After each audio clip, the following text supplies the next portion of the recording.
York City and the tri-state region and the infrastructure needs that we have mirror in many ways some of the discussion we just had around the national level, and that is something akin to coming of age. They came of age about 20 years ago, and that deferral of maintenance that we've been talking to really gets at that point. It's like, how long can you keep throwing Band-Aids on this roadbed and have it continue to be, a viable crossing? So I'll use as an example the design build project that was initiated and delivered to cross the Hudson River at its widest point. I think it's fair to point that out, but that's what the replacement for the Tappan Zee Bridge, which for a long time was called the New York Bridge, hadn't been named yet. Never mind the naming, issues. The real challenge there was this is a bridge who had seriously come of age. I mean, I've driven over that untold number of times, and literally looking over, looking out the driver's window and seeing the river through what should be the roadbed. Yeah, that's not a healthy way to. That's not a pothole, when it's 140 feet to the Hudson River.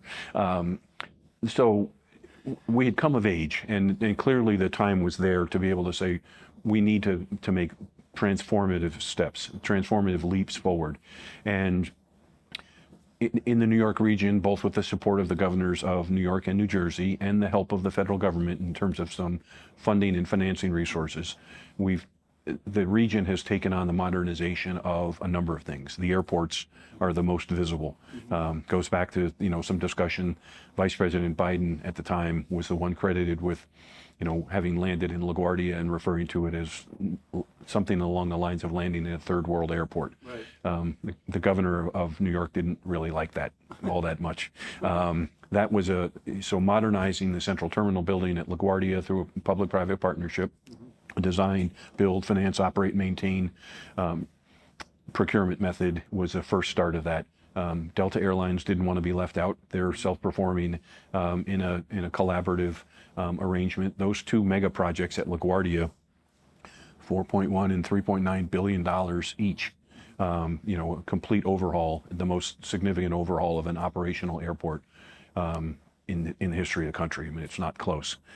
Kennedy Airport, JFK International Airport, has been ongoing through that for some time, and Newark is doing the same.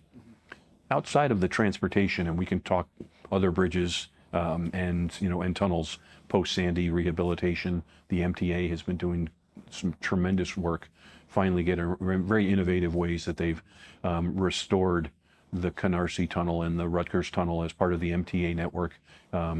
Those who've seen the news in the area will refer to that as the L train, restoration post Sandy.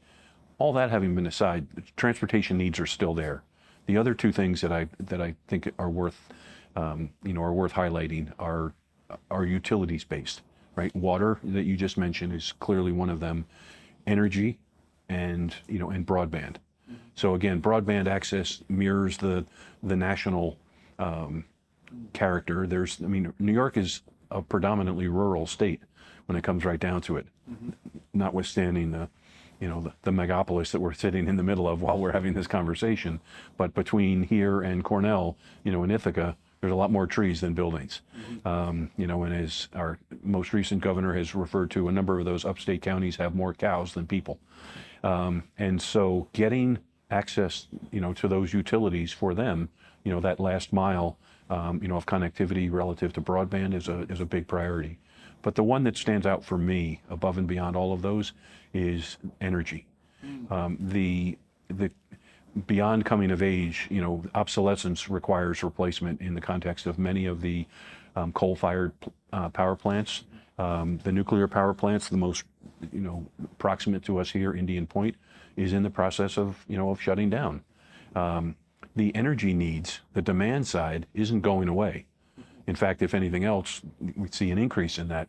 So to look at replacement of those assets is a key part of it. And not unlike some experience that you'll have at Cornell, the renewable space is where I think the replacement capacity will be coming from. Offshore wind, huge possibilities. It's already been delivered and excelling in Block Island, just off Block Island, and the storm that Henri that just passed, they were registering 85-mile-an-hour winds at the generation site, if you will, with that wind farm off Block Island. The opportunity for that off Long Island, just like off New Jersey, just like off the shore in Maryland, tremendous opportunities for offshore wind. Solar is a different kind of a challenge. There are lots of innovative opportunities. We've talked earlier about the geographic requirements and topographic requirements that allow us a solar farm. The solar farm developers don't really like calling them farms. There's too many other things going on, but it's a power plant. It's a horizontal power plant, and and as a generation asset, there's tremendous opportunities there. And then of course the geothermal, capability, tapping Mother Earth as a source, not just for the fuel, but for the actual heat transfer itself. That's the real renewable energy, capabilities. The three of those, I think, are real opportunities. But the energy, the obsolescence of the energy, the generation assets, and modernizing the transmission and distribution networks, continues to be a huge issue. And those are all, for the most part, private companies, and therefore the opportunities for some more of that public-private partnership and that collaboration in the delivery of that modernization, I think we're at a key point.